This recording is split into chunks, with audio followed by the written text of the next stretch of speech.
how to turn off active status on Facebook and Messenger.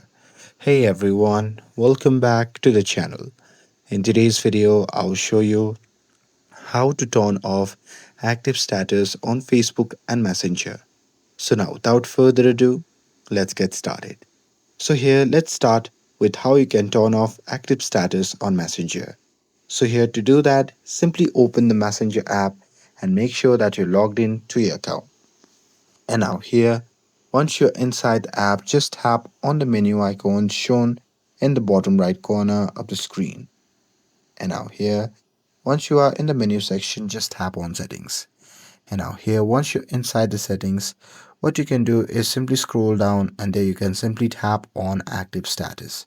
And now here, if you see this option that has been toggled on, then what you can do is simply toggle off this option that says show when you are active. And now here from the pop-up menu, simply select until I change. And after that, you can just tap on pause.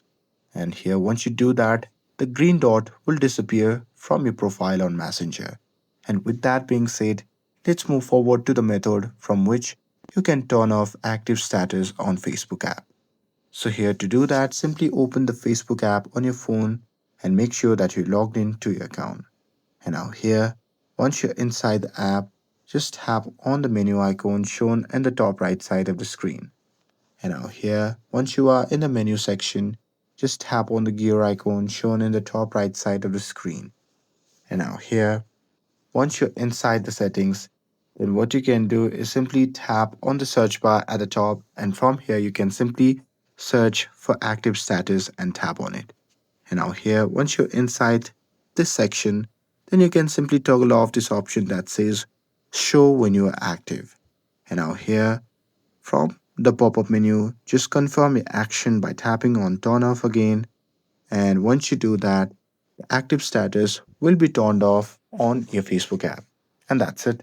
With this, if you found this video helpful, then don't forget to like, share, and subscribe to get updated for more videos. Thanks for watching, and I'll see you in the next video.